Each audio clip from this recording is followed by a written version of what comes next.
ले भाई, तो पिछली वीडियो पर कमेंट आया था कि आप भैंसान क्लीन करके दिखाओ, तो वही मैं तो कौन करना पाई। मैं बेटा ने कह दी भाई कर किया, तो मेरा बेटा भैंसान खोल के नवा की और फिर बांध के आएगो है। और उसके बाद में नवा दी भैंस।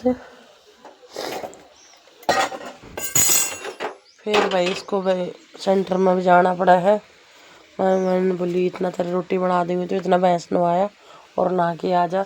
हमारा नाना भी भाई उत्ते है, नाना धोना सब वहीं पे है, तो उत्ते बेटा नहा के पहली भैंस नवा दे, फिर खुद भी नहा के आ जाए। और फिर भाई वो छोटे वाले को नहा होगा ये भी। कूलर तो कौन चला के आया है ना। भैंस नहा के अरे बांध दी भाई, आप नहा के आएगा।